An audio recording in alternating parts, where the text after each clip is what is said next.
جب مجھے اپنے دل میں یاد کرتا میں بھی اسے اپنے دل میں یاد کرتا ہوں. جب میرا بندہ کسی محفل میں میرا ذکر کرتا ہے میں اس سے کہیں بہتر محفل میں اس کا ذکر کرتا ہوں. اللہ کی محفل تو ملائے اعلیٰ کی ہے، ملائکہ مقربین کی ہے. بہرحال اللہ کو تم اپنے دل میں مستحضر رکھو، اللہ تعالیٰ تمہیں بھی یاد رکھے گا. دوبارہ فرمایا احفظ اللہ تجدہ امامک تجاہک، اللہ کو یاد رکھو تو اپنے سامنے موجود پاؤ گے. جب چاہو دعا کرو تو احفظ اللہ تجدہ امامک یا تجاہک، اپنے سامنے موجود پاؤ گے. اذا سألت فاسأل اللہ، اب آ گیا وہ مرکزی بات. دیکھو جب مانگو اللہ سے مانگو، غیر اللہ کے سامنے ہاتھ دراز کرو ہی مت. ایک حدیث میں آتا یعنی حرام نہیں ہے، دنیاوی قواعد اصول قوانین کے تحت کسی سے مدد چاہنا، کوئی سوال کرنا حرام نہیں ہے. آپ سوال کریں، مدد لیں، اسی پر دنیا قائم ہے، ایک دوسرے کے ساتھ تعاون کے ساتھ. لیکن اونچا مقام کیا ہے؟ کسی سے سوال مت کرو سوائے اللہ. یہاں تک کہ جوتے باندھنے کا تسمہ تمہیں درکار ہے تو بھی کسی سے مت مانگو، اللہ سے مانگو. کیا پتہ اللہ کس کے دل میں ڈال دے اور وہ آ کے تمہیں تسمہ پیش کر دے. ہوتا ہے ایسا، مسافر ہوتا ہے. جو اللہ کے ساتھ لو لگا کر رکھنے والے ہیں ان کے تو ایسے واقعات ہوتے ہیں کہ دل میں ایک بات آئی اور اس کے بعد وہی بات جو ہے وہ کوئی شخص آ گیا اور اس نے وہ بات پوری کر دی. کیونکہ لوگوں کے دل جو ہے وہ تو اللہ کی دو انگلیوں کے مابین جو چاہتا پھر دیتا. کیا پتہ اللہ کسی فرشتے کو انسانی شکل میں بھیج دے. آتا ہے فرشتہ، آتا ہے انسانی شکل میں آتا ہے، آپ کی تکلیف کو رفع کر دے، آپ کی ضرورت کو پورا کر دے. اسی سے مانگو، کسی اور سے مانگو. یہ ہے توحید کا لب لباب. یوں سمجھیے اسلام کی جڑ کیا ہے؟ ایمان. اسلام کا جو خارجی نظام عمل ہے، انفرادی اعمال ہو اجتماعی ہو، ان سب کی روح رواں کیا ہے؟ ایمان. ٹھیک، ایک بات ہو گئی. ایمان کا خلاصہ لب لباب کیا ہے؟ ایمان باللہ. جیسے ایمان بالآخرہ بھی ہے، ایمان بالملائکہ ہے، ایمان بالانبیاء ہے، ایمان بالرسل ہے، ایمان بالکتب ہے، ایمان بالقدر ہے. لیکن اصل ایمان، اسی لیے ایمان مجمل میں آپ کو معلوم ہے کسی اور چیز کا ذکر نہیں.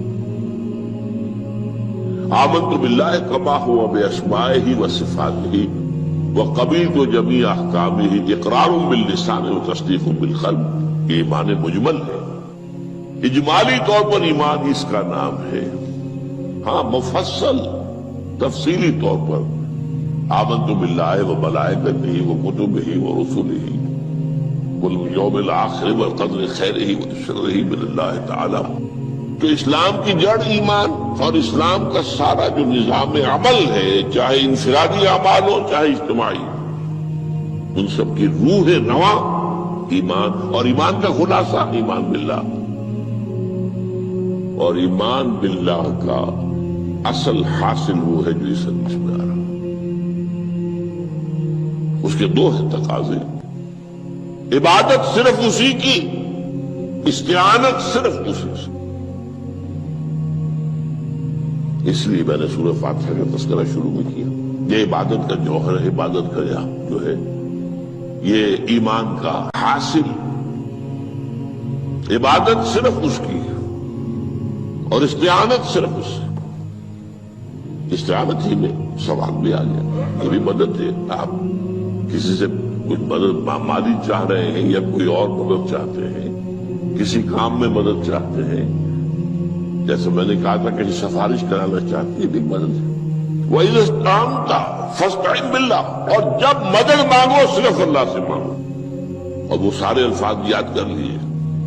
استدعاء، استعانت، استغاثہ، یہ جو غوث اعظم سے استغاثہ کیا جاتا ہے یہ تو شرک ہے۔ استغاثہ اللہ سے، دعائی اللہ کی، اس اعتبار سے استمداد، استعانت، استدعاء، استغاثہ یہ سب اللہ سے، صرف اللہ سے۔ عبادت صرف اللہ، ایاک نعبد، اور استعانت صرف اللہ سے، مانگو صرف اللہ سے، مدد طلب کرو صرف اللہ سے۔ اور جان لو اگر تمام لوگ جمع ہو کر تمہیں کوئی فائدہ پہنچانا جائے نہیں پہنچا سکتے، الا بشیء قد كتب اللہ لک وان اجتمعوا على ان يضروك بشيء لم يضروك الا بشيء قد كتب اللہ علیک۔ اور اگر سب مل کر چاہیں تمہیں کوئی نقصان پہنچا دے نہیں پہنچا سکتے مگر وہی کچھ جو اللہ نے تمہارے لیے لکھ دیا۔ اب بتائیے خوف کی جڑ کٹ جائے گی کہ نہیں؟ یہ جو ایمان جو ہے یہ خوف اور حزن دونوں سے نجات دلانے والی بات ہے۔ جو حقیقی مومن ہے وہ اللہ کا ولی ہے، حقیقی مومن وہ اللہ کا ولی ہے۔ اور الا ان اولیاء اللہ لا خوف علیہم ولا هم يحزنون، یہ اولیاء اللہ کو علیحدہ مخلوق نہیں ہے، کوئی ان کے سر پہ سینگ نہیں ہوتے، انسان ہی ہوتے ہیں، لیکن حقیقی معنی میں مومن۔ ان اعتبارات سے جو آج ہم پڑھ رہے ہیں ایمان اس درجے کا پہنچ گیا تو اللہ کا ولی ہے۔ ان لوگوں کے لیے خوف کس بات کا ہوگا؟ کس سے خوف کروں؟ اس کے ہاتھ میں کچھ ہے ہی نہیں، اور اگر کچھ اللہ نے میرے لیے لکھ دیا وہ آ کر رہے گا، چاہے میں لاکھ گڑ گڑاؤں اور اس کے سامنے کہ مجھے چھوڑ دے۔ اگر اللہ نے لکھا وہ آیا وہ تو آئے گا، تو کاہے کو اس کے سامنے گڑ گڑانا، کاہے کو جبرسائی کرنا اس کے سامنے؟ اور کسی کے ہاتھ میں کچھ ہے ہی نہیں، میرا خیر ہے ہی نہیں، کاہے کو خوشامد کرو اس کی؟ اور سنیے، رفعت الاقلام، دیکھو نوجوان، قلمیں اٹھا لی گئی ہیں، وجفت الصحف، اور جو رجسٹر ہیں صحیفے ان کی سیاہی خشک ہو چکی ہے۔ یہ ہے وہ اللہ کا علم، اس میں ہر شے لکھ دی گئی ہے، اس کی قلم اٹھا لیے گئے۔ جیسے آپ کو معلوم ہے امتحان ہوتا تھا، 3 گھنٹے ختم ہو گئے، اسٹاپ رائٹنگ، بس اب قلم رک جانا چاہیے۔ وہ قلم تو تقدیر کا کاتب جو ہے وہ قلم اس کا اب اٹھا لیا گیا، اور جو صحیفے جن پر کے لکھا گیا وہ خشک بھی ہو گئے۔ یہ تو روایت ہے جو امام ترمذی نے جس کو روایت کیا، یہ متن ان کا ہے جو ہم نے پڑھا ابھی، اور ان کا قول یہ ہے کہ یہ حدیث حسن صحیح ہے۔ لیکن یہی روایت اور انہی راوی سے عبداللہ ابن عباس سے رضی اللہ تعالیٰ عنہما اور بھی محدثین نے کی ہے، تو اس میں سے ایک اور متن جو ہے وہ یہاں پر امام نووی نے دے دیا ہے۔ احفظ اللہ تجدہ امامک، یہ تو پہلا وہ ٹکڑا تھا، وقت تو جاہک تھا، یہاں امامک ہے، امام مطلب ایک ہی ہے، اپنے سامنے پاؤ گے۔ اللہ کی حفاظت کرو، اللہ کو دل میں، اللہ کی یاد کو محفوظ رکھو، گویا کہ اللہ کو مستحضر رکھو۔ ذکر اللہ کے معنی کیا ہے؟ استحضار اللہ فی القلب، یہ ذکر اللہ ہے۔ جنہیں ہم ذکر سمجھ بیٹھے ہیں وہ ذکر کے ذریعے اقیم الصلاۃ لذکری، نماز قائم کرو میری یاد کے لیے، نماز ذریعہ ہے یاد کا۔ یہ علیحدہ بات ہے کہ آپ نے 17 رکعتیں بھی پڑھنی ہو عشاء کی اور یاد آپ کو آئی ہی نہیں کوئی، آپ تو ایک میکینیکل انداز میں جو ہے وہ اٹھک بیٹھک کر رہے ہیں اور آپ کی زبان سے کچھ بھی نکل رہا ہے، تو اس کا آپ کے شعور سے، دل کی گہرائی سے کوئی رابطہ ہے ہی نہیں، وہ ذکر تو نہیں ہوا۔ ہاں نماز فرض تھی وہ ادا ہو گئی، آپ کی ایک فرض ادا ہو گئی۔ تو جنہیں ہم نے ذکر سمجھا وہ ذرائع ذکر ہے، اللہ اللہ سبحان اللہ سبحان اللہ زبان سے، یہ تاکہ اس کے نتیجے میں وہ ذکر حاصل ہو جائے۔ استحضار اللہ فی القلب، ذکر کے معنی ہے استحضار اللہ فی القلب، تعرف الی اللہ فی الرخاء، اور دیکھو کشادگی کے وقت میں تم اللہ کو یاد رکھو، اللہ کی طرف رجوع کیے رہو، بھول نہ جاؤ۔ وہ نہ ہو جو کبھی کہا تھا، بہادر شاہ ظفر کے اشعار میں سے بہت دور کا شعر ہے، ظفر آدمی اس کو نہ جانیے چاہے کتنا ہی روح فام و زکا، جسے عیش میں یاد خدا نہ رہی، جسے تیش میں خوف خدا نہ رہا۔ وہ ہے کشادگی کی حالت میں، جبکہ تمہارے لیے کشادگی ہے، اللہ کی طرف رجوع کیے رکھو۔ یعرف کا فی الشدہ، تو اللہ اپنی توجہ تم پر رکھے گا شدت کے وقت میں، جب تمہیں کوئی تکلیف ہے اس تکلیف کو تم پر آسان کر دے گا۔ تکلیف تو آنی ہے، لکھی ہوئی ہے، وہ تو آئے گی، لیکن یہ کہ اللہ تعالیٰ اس کی شدت کو، ایک ہی چیز ہے جس کو ایک انسان بہت شدت کے ساتھ محسوس کر رہا ہے، دوسرا آدمی اتنا نہیں محسوس کر رہا ہے، احساس کا معاملہ ہوگا نا۔ وہ تو اصل میں اگر انسان کی نرز کٹی ہوئی ہے تو احساس ہوگا ہی نہیں، سرے سے ہی نہیں ہوگا۔ تو اس اعتبار سے اللہ تعالیٰ تمہارے لیے اس شدت کی کمی کر دے گا۔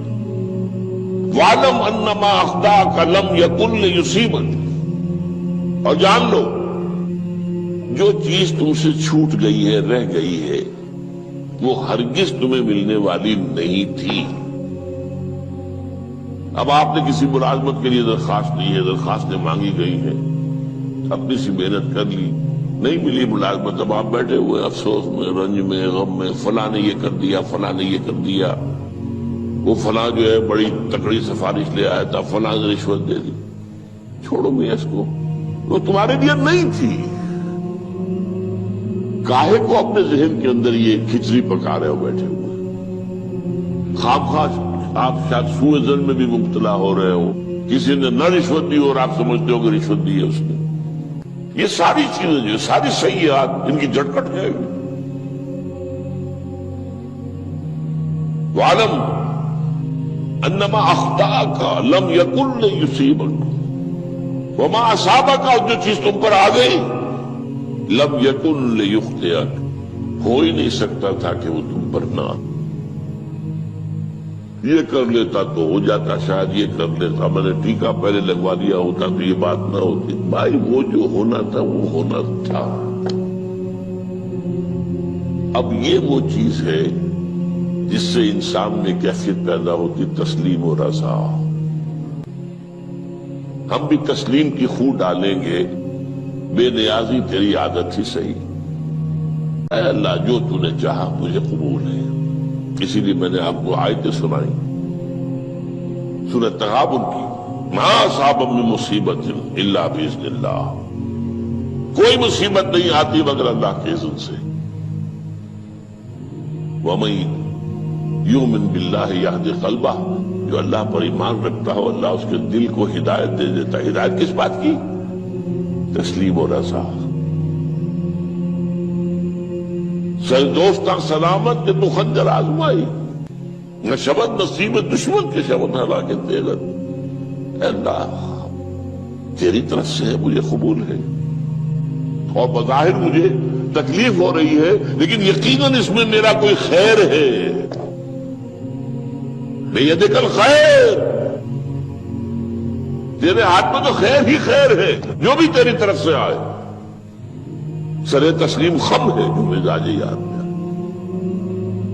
اور یہ مضمون جو ہے زیادہ بڑے پیمانے پر سورہ حدید میں آیا ہے۔ ما اصاب من مصیبت فی الارض ولا فی انفسکم الا فی کتاب من قبل ان نبرأھا، کوئی مصیبت نہیں آتی نہ تمہاری جانوں میں نہ زمین میں، زمین میں زلزلہ آ جانا، سیلاب آ جانا، کچھ اور زمین کا دھنس جانا، یا یہ ہے کہ تمہاری جانوں میں کوئی بخار ہو گیا، کوئی اور تکلیف ہو گئی، اچانک معلوم ہوا کہ انسان کو کینسر ہے اور کینسر بھی اب 3rd stage کو پہنچ چکا ہے، لیکن جو بھی آیا ہے وہ اللہ کے علم کی کتاب میں پہلے سے لکھا ہوا ہے۔ فی کتاب من قبل ان نبرأھا، یہ کتاب میں درج ہے اس سے پہلے کہ ہم اسے ظاہر کریں۔ اس کا نتیجہ کیا نکلنا چاہیے؟ لیکن لا تاسوا علی ما فاتکم ولا تفرحوا بما آتاکم، افسوس نہ کیا کرو جو تم سے جاتا رہے، چھوٹ جائے، کوئی عزیز فوت ہو گیا، کوئی موقع ہاتھ سے نکل گیا، ارے بھائی میں چوک گیا، بڑا موقع تھا، اب اس پر افسوس کر رہے ہیں۔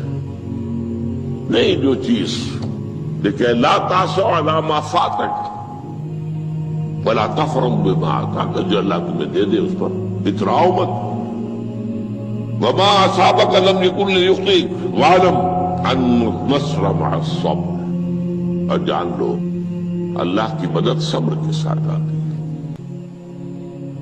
جو آئے اس کی طرف سے جھیلو، زبان پر کلمہ شکوہ اور شکایت نہ آئے، اللہ سے شکایت نہ آئے،